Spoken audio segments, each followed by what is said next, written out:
It's time for New Gods Sunday School. I'm Tom Scioli, author of Jack Kirby, The Epic Life of the King of Comics and Fantastic Four Grand Design. Today we're talking about Forever People number 2. Stop Mantis is the cry of a great city at the mercy of an evil power vampire. Read the Forever People. Go back to your far domain, Infinity Man. Mantis is your master too. This is the first issue of the Forever People I ever read, and it's still my favorite. I love the cover. It's a great cover. I love the collage elements. And I just, I always enjoy finding a comic that has superheroes and supervillains that I've never heard of. And I never heard of, before I saw this comic, I had never heard of Infinity Man or Mantis. And I was, really excited to read all about them. I have 2 copies of this comic. This isn't the first one I bought. The first one I bought was missing 2 pages, but I loved the story anyway. So let's get to it. All of my Fourth World comics are falling apart. They're just, they're from 1971. This newsprint, it's devouring itself, and the acid is just, destroying it on an atomic level. Kind of reminds me of the way Superman is dying in All-Star Superman. I wonder if there was some kind of metaphor there. Comics kind of eating themselves from the inside. Here they are again, the young strangers from that place beyond the blue they call Supertown.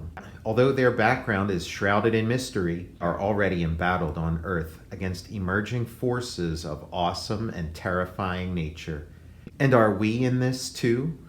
We may be friend or foe of the Forever People, bystanders or participants in an ominous and perhaps final super war. And so there they are, the Forever People.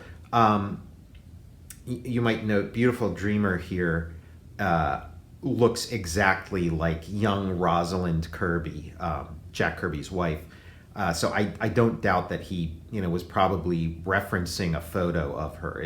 I feel like I've seen that photo. It's, maybe like one of the photos of them going horseback riding or something. But yeah, that's young Roz Kirby. Dig this place. It's got the ingredients of the cake, but it needs more baking and less noise. I like this city. It's exciting. Yes, but it isn't Supertown.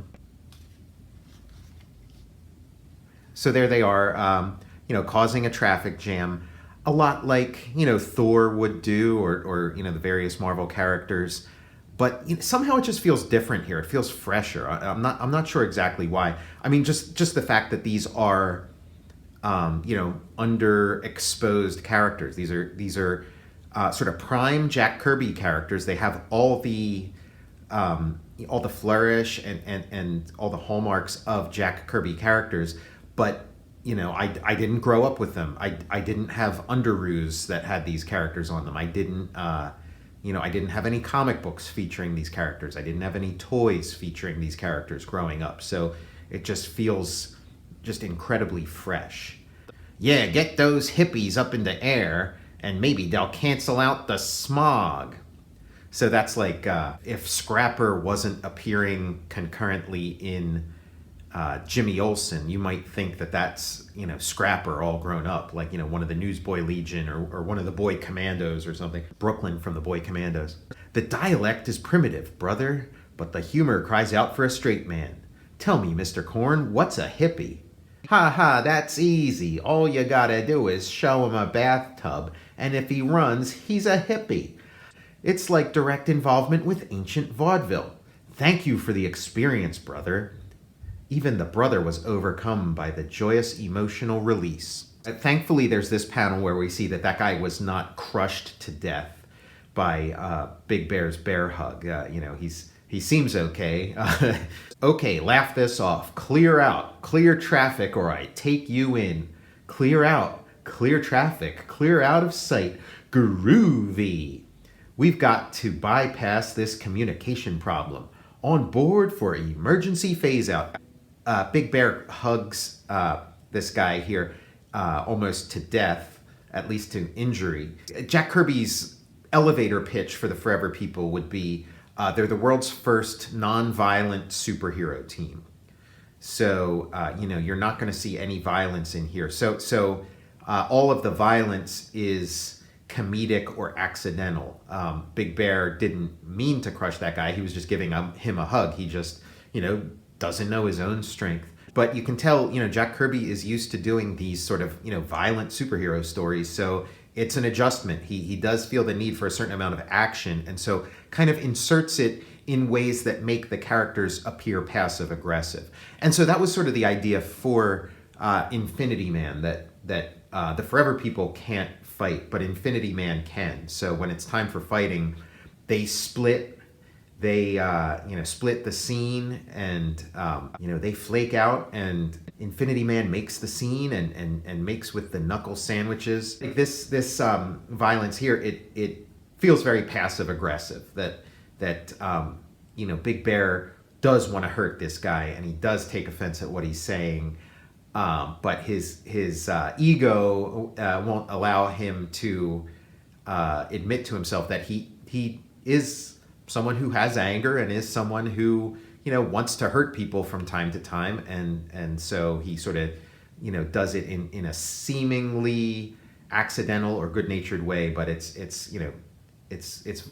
his unconscious mind knows exactly what it's doing. There's the reference here when he talks about ancient vaudeville. This is like ancient vaudeville, and there's a lot of references like that. You'll see it throughout this issue, and I am. It's interesting to me, but I am puzzled because it's like, okay, vaudeville wasn't that long ago, but they're calling it ancient. So did the New Genesis Society go through a similar history that we did? And did they have, vaudeville? Except for them, vaudeville was maybe 10,000 years ago, and they've evolved out of it. Or maybe their time scale is just completely, they're the Forever People, and New Genesis and Apocalypse reside somewhere that's a completely different dimension from ours. So maybe like our time scales don't line up in any linear way. So vaudeville for them, like Earth vaudeville to them may as well be 40,000 years ago, because our timelines don't quite line up. Or a more recent possibility I've been thinking about in this most recent reading of this is that maybe, okay, these characters are, new gods, part of, the planet of Supertown, but also Jack Kirby is kind of, doing his riff on, the youth culture of the time, doing his riff on hippies. And so maybe it's sort of like, maybe in his encounters with young people, including his own children possibly, maybe he is, sort of very aware of this different sense of time, where somebody who is a teenager, where to him vaudeville probably doesn't seem like that long ago, even though it's been a number of decades, but to a teenager, vaudeville is ancient. A teenager at the time would refer to vaudeville as something ancient, where to him, just because of how things are when you get older. The time seems to sort of compress, and for young people, it's time is as somebody in their teens, time is as expansive as it's ever going to be in your life, and it's only going to accelerate from there. Activate sensors, sweep on wide arc and pinpoint proper landing area. Then, in the name of High Father, ease us into phase out without jarring the universe. Area located in. Stand by for phase out. Good Lord, they just vanished. This kind of banter, this kind of, high-speed, urgent banter about, coordinates and things, it reminds me of Star Wars. And the phasing out, it's, they had phasers in Star Trek, so there's a bit of that nomenclature. And then there was, the transporter beam, the transporter room in Star Trek. So, Jack Kirby's got Star Trek on the TV as he's working on this stuff. No two ways about it. But that kind of banter doesn't seem like Star Trek banter. It seems more like Star Wars banter. So, interesting. The way these books resonate with Star Wars is interesting to me, and the fact that they predate Star Wars by, 6 years makes me think that either it's coincidence or great minds thinking alike, or that there was a direct influence on George Lucas's work, or maybe referencing the same, getting into the same mindset, the same vibe. Now, here's where. So all that other stuff is all well and good, but this is like the stuff that really, when I first read this comic, and even today on like the millionth reread, this stuff really does it for me. So you got that flare up of Phase Out, and then you have this screaming of Mantis, who's been rudely awakened from his pod, his sort of coffin cocoon, and he's awakened by these very cool looking red and magenta. Pink henchmen of Darkseid, and they throw him on the ground at Darkseid's feet.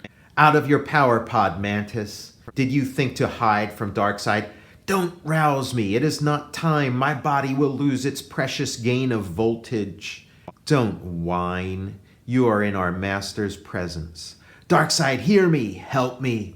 Am I not one with you and all who live on Apocalypse? Answer me. Answer me. You are a creature of great power, Mantis, but your biology ever betrays you. That is why I rule on Apocalypse. Darkseid never rests. His shadow falls everywhere. So he's sort of, shaming, this is the boss shaming one of his underlings, one of his middle managers for not working as hard as he does and not, and needing rest. Now that my elite and I bring Apocalypse to Earth, did you not think we would track you here? Earth is mine. I came here first. You have no right. Fool, take Earth, enslave all of mankind, but do not challenge my power here, for I seek another prize, meant for myself alone. Done. Then return to your wretched pod. Done. Unleash the terrors of the night. Make man cringe. Make him tremble. Make him fear. Done.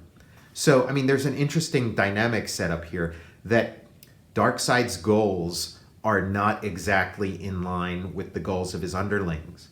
And that's fine with him. That's part of his plan.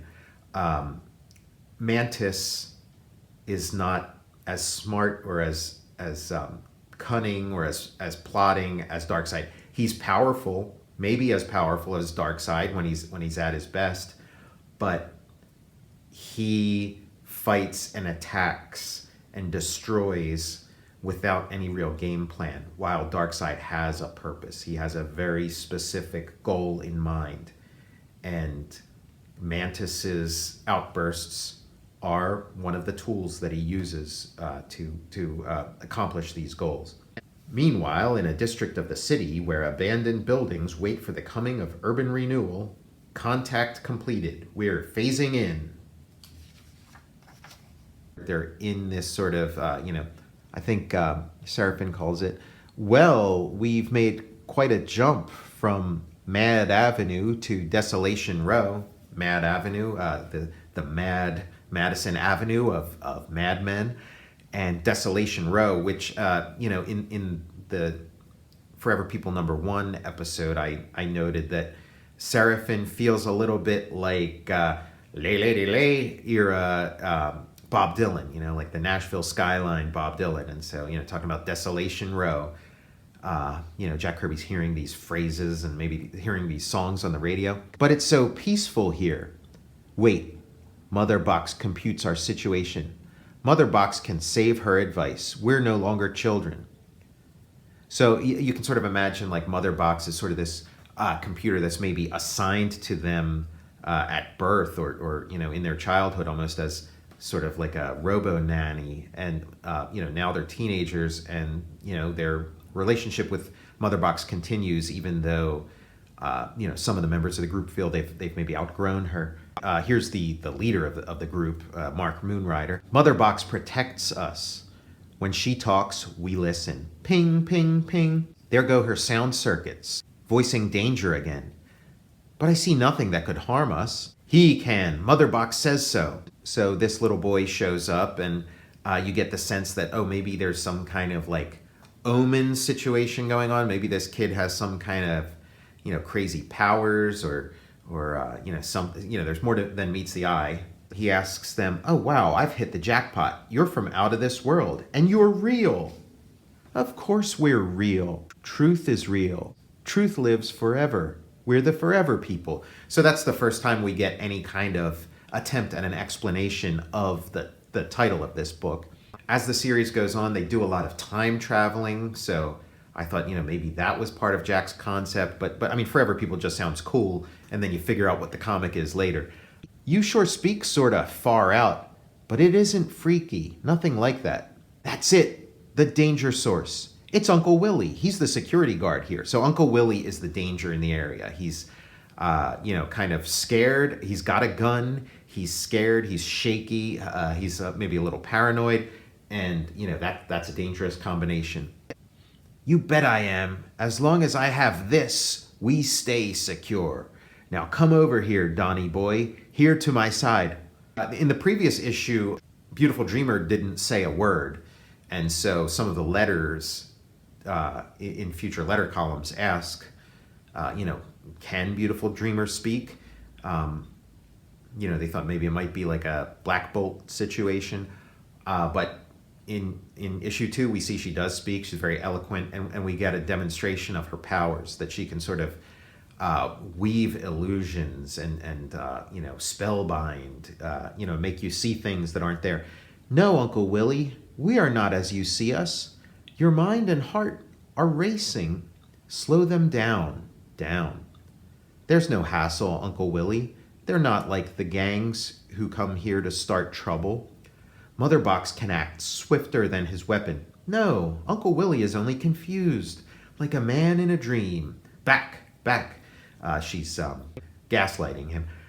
"I may be getting old, but I know your types. I can see that he's put down his gun. Beautiful Dreamer is probing for images. Yes, the kind of images Uncle Willie knows and likes. What's going on here? You kids look so different and yet so familiar. Why, sure, you used to know lots of kids like us. Remember? We never passed without saying hello. I'll be dashed. You seem like nice enough kids at that. But you're new in this neighborhood, aren't you?" They seem all right. They're wearing these kind of Archie and Veronica. "Oh yeah, you kids seem okay. You're not like those hippies." And so he gives them a place to stay in one of the abandoned buildings. And so now we got some more of this sort of Jack Kirby wanted to do stuff with vampires, was pushing for it. The Comics Code got relaxed, and he could start doing vampires. So here he's like pushing and sort of comes up with this sort of Mantis, who's sort of this hybrid vampire and bug. And Kirby's probably thinking of bugs and how invasive they are, and maybe mosquitoes and things like that, sucking your blood, and and just free associating off of all of that and coming up with this sort of coffin, cocoon, and but still some of the old vampirisms, and a spooky cemetery. As night deepens over the city, dark clouds sweep across the face of the moon. The wind rises and man deserts the streets. Even more ominous are the sounds in places where there should be the long silence of eternity. For below the earth, evil has festered and waited and grown strong.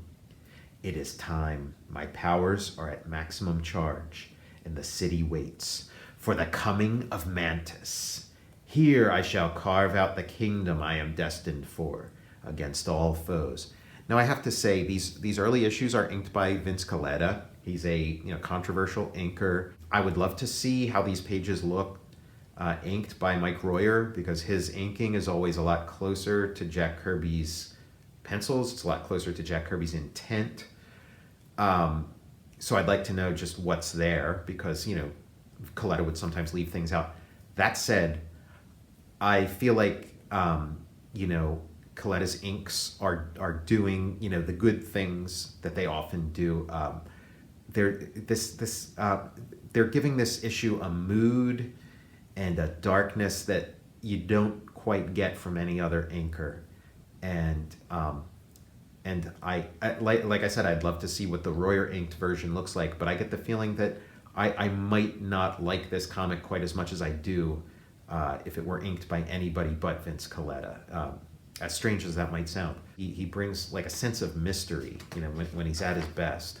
Mantis burns a hole through the ground. He's got all this energy, and he keeps talking about how he sleeps and he stores up energy, and then he can, and he stores up like intense amounts of energy, Kirby crackle, all that kind of stuff, and then can sort of use it at will, but he needs to sleep to gain it. And I'm thinking of Kirby as a freelancer where you're working from home, and it is kind of like you just, you stay up super late working on this stuff and you sleep all day. And it's like, if you don't get enough sleep, that next day's work, you're kind of worthless. But then when you do get a good, good long slumber, you sort of come back to the drawing board, guns a-blazing. So I feel like Kirby's kind of drawing on that. So now Big Bear is moving in all this old furniture, all this seeming junk, the sort of thing that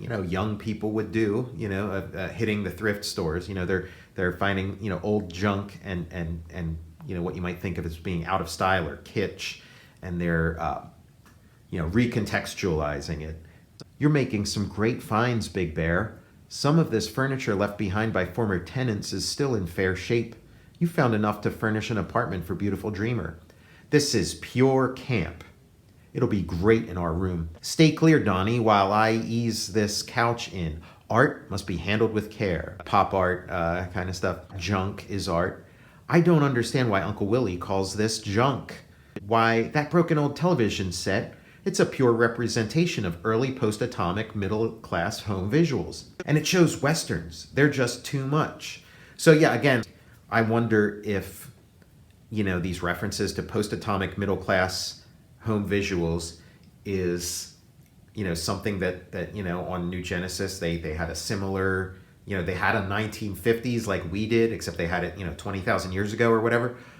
Or yeah, maybe, it's just like, to a teenager in the 70s, the 1950s is sort of this like historic era that you talk about as, post-atomic middle class, early post-atomic middle class home visuals, The copy of this comic that I had, for many years before I got this other copy, didn't have this page. This page was missing. And in this one, Seraphin explains to Donnie about the way he fixed this TV was he has these silver cartridges called cosmic cartridges that line his hat. What look like bullets are, what look like silver bullets are actually these cosmic cartridges that can basically do anything. It's another, Jack Kirby Deus Ex Machina, these god machines, not as famous as the Mother Box, but cut from the same cloth, and you can imagine the cosmic cartridges,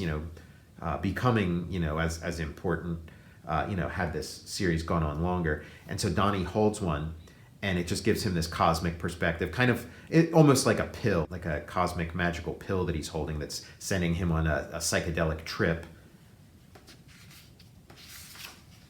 with none of the side effects. And so now they're watching the TV, and they're seeing that Mantis is on the rampage. Seraphin busts in, tells the rest of the crew, and they got to do something about it.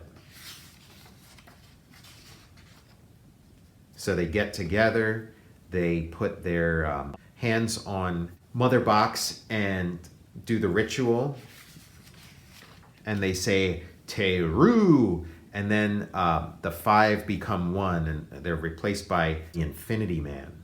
And here he is, ready to kick ass, and what a great visual. And again, he looks legit. He looks like he looks like somebody who should be as famous as Spider-Man or Captain America or the Hulk or whatever, but I'd never heard of him, and here he is, going into action, and all the description is just about how incredibly powerful he is, and it's in very evocative language. Those who summon the Infinity Man summon justice. This city is besieged. My mind reaches out for the thought waves of the aggressor. I can sense his fiery hunger for conquest and power. This will be a battle worthy of giants, and on the thrust of the forces of the infinite, I ride to put an end to his madness. I mean, that sounds awesome to me. Now, my copy of this was missing all this, so I missed all these gems. But again, still love the comic, even missing like 4 pages. And so now this is where my comic picked up, was here. And so one of these battles with these sort of these helmeted cops, these like kind of 70s cops, firing away at Mantis, and he's just laughing it off. Hear me below, Mantis is through playing games. Look sharply, whatever object I touch becomes a terminal of deadly power. The sign is now a weapon seething with fiery death. See for yourself. So that's pretty cool. He picks up an electrical sign, and then he just imbues it with his cosmic power, and so like the circuits and whatever of this just go into like full overload and cascade of explosive death. So he can like supercharge anything. Your crimes end here and now. The Infinity Man is your match, Mantis. That's a great composition there. The punch going this way and Mantis going that way, and he burns his way through the wall, and he redirects his momentum and is right on Infinity Man. I can transmit cold and frost, the likes of which can hold giant worlds in the grip of icy death. His words are true. My life functions have dwindled to microscopic minimum. And now Mantis leaves you to gather the fruits of victory. First, I shall bring this city to its knees. When my work is done, the others who witness its fate will capitulate without resistance. In recent years, I've discovered the Super Sentai series. This delivers, all the same kind of thrills that the Super Sentai shows deliver. This, predates the Super Sentai series, but what I really enjoy about the Super Sentai series is that it consistently delivers a lot of the same kind of, thrills and excitement and enjoyment that I get from a Jack Kirby comic. So, it was kind of like the perfect thing for me. And this, of all Kirby's comics, Forever People feels the most like that, just with the thing of, multiple young protagonists joining forces to stop some rampaging monster and combining into one one being that's got the power to stop him. It's a great formula, and I mean, Jack Kirby would create these great formulas and then abandon them for something else even more interesting. But these are great formulas that other lesser creators could repeat and to great success, but Kirby was always looking for the next thing. And so issue 3 is the last appearance of Infinity Man for a while, until the final issue of the series. So by issue 3, Jack Kirby was getting a little tired of that formula. It's a great formula, but he was getting tired of it and moved on to other things. Mantis does well indeed, but he fights for tawdry goals, while I would be the master of all that exists. What is this city's fear quotient now, Desaad? Spiraling to a lovely high pitch, O dark side. I can feel them like crashing surf, wonderful waves of raw fear. Mantis is inspiring great results. He'll shake every mind in that city to its very roots, especially the mind we seek to contact, the one that must be made to yield its secret, the anti-life equation. So again, we're getting this sense of what Darkseid's looking for, and it's not simple. I want to destroy the world or whatever, or I want to rule the world. It's like he has this specific thing he's looking for, the anti-life equation, and all of this terror, all of these things that creatures like Mantis do. It's not the destruction for destruction's sake. It's for the sake of it's terrorism. It's the goal is to cause fear, terror, jostle all kinds of emotions of the people who are affected by this violence, and Darkseid is fishing among those waves of brain activity, looking for this anti-life equation, that it's somehow going to shake this anti-life equation loose. And Desaad is using the machine to sort of track these waves, and each of them have different reasons for participating in this. Darkseid he feels that he can use the anti-life equation to make all life in the universe obey his command. Earth itself isn't enough. It's just to make all life under his control, to stop all will in the universe except his own. And then Desaad is not really interested in that. He's interested in this sort of sensual rush, this almost like addiction to enjoying the torment of others. He's a sadist. I mean, it's in his name, Desaad. He's a true sadist. So Mantis's reasons have to do with ego and this like lust for conquest. Darkseid's reasons have to do with eliminating all will except his own in the universe. Which would for all his bluster and his stone face would come from deep insecurity. And then Desaad is looking for the thrill of enjoying other people's suffering. And so now Mantis is causing these like rivers of molten lava to run down from the building and into the streets, destroying cars. Surrender, yield to Mantis, show your world how to seek mercy from your new ruler. And then this part really stuck with me, my first time reading this. And I just, I love, sort of like mysterious characters where you want to find out more, like what's their whole story. And we find out very little about Infinity Man in the run of this series. Again, sadly, if this series had gone on to 100 issues, I'm sure we would have had all our questions answered in spectacular style. In the weird light cast by the spreading Holocaust, the city seems to hold its breath in terrified suspense, but there is one who prepares to act. Mantis has entombed me in an indestructible prison of natural force, but I call upon powers gained in distant regions where natural laws do not apply. I've now marshaled sufficient strength to use them.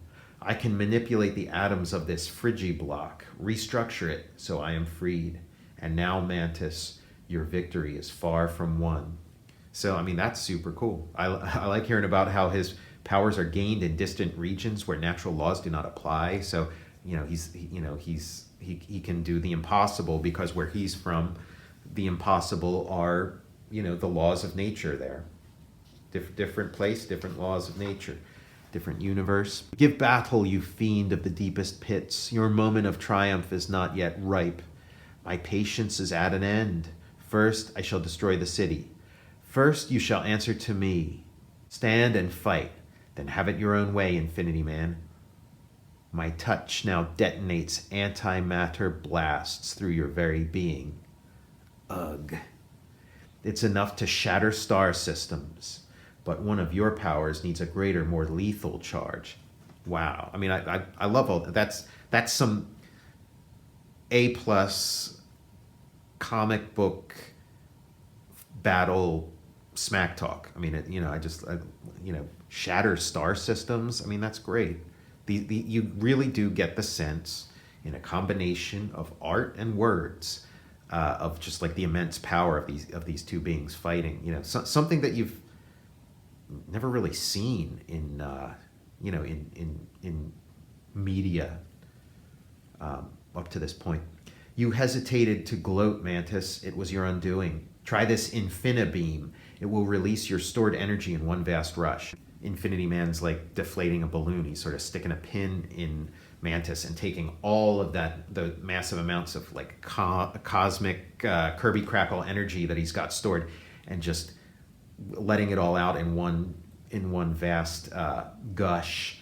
Mantis is like flying through the city like a balloon that the air is going out of. My energy is drained to danger level. I'm growing weak. I shall be helpless before my enemies. Must use what power I have left to return to my power pod. I love this shot here of like the sun starting to rise. The dawn is breaking and Mantis flees. The city is safe from his attack. Those who summoned the Infinity Man must now replace him. Fwam! Wow, he's gone, and we've come back. but we were one, and so shared his experience. I mean, yeah, this, if you've watched any of like the Super Sentai stuff, which is what, Power Rangers is based on. This, this is pretty much how one of these episodes ends. The big Megazord splits up into its component parts, and everybody kind of, says like, wow, that was something. It is war in earnest now, and Earth is the battleground for two great forces. Where shall fate lead her? To New Genesis or Apocalypse? New Genesis and Apocalypse are the two possible outcomes for Earth. We could create a heaven on Earth like the New Gods did, or we could create a hell on Earth like Darkseid did. Mantis wants only the ego power of the conqueror, but it's Darkseid the universe must truly fear. He wants the ultimate power, and it is here on Earth, in the mind of someone nameless, the ability to solve and put into action the anti-life equation. Meanwhile, having barely reached the security of his power pod, the cool, dark pod, Mantis must rest now, in order to gain strength, to regain power.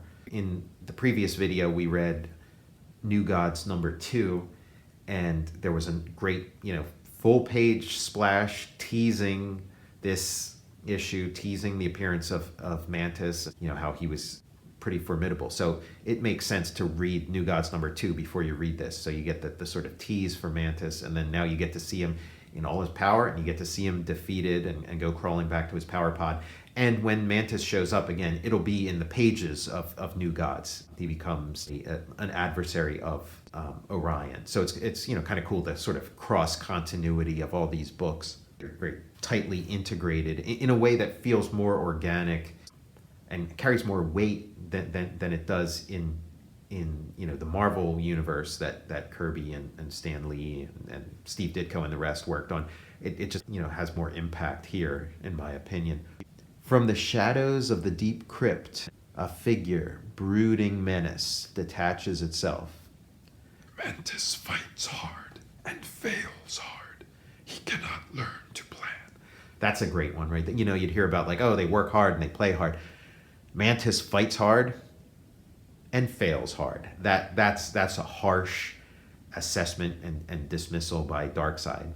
But Darkseid waits like silent stone, waits and plans to flush his prize from cover Desad.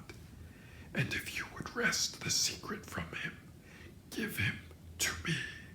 He waits like silent stone, and he looks it. It's design and character, form and function all merging here in a Jack Kirby comic. His face looks like a tombstone, and will he be the tombstone for Earth, for the human race, for all life in the universe? Don't wait for the next issue of the Forever People. Get it from the printer if you can. For an absolutely spine-tingling, spider-crawling new concept in Menace, read Life versus Anti-Life. And yeah, that's no hyperbole. Issue 3 of New Gods is something else. It is, one of the great comics of all time. And again, issue 2 is my favorite, for, my own sentimental reasons. It just, hit me in a way that none of the others did, and, fall in love with a comic for the first time. And that's a pretty strong impression. Number 3 is pretty fucking awesome. And there's, just really great stuff ahead of us. I'll see you next week for New God Sunday School.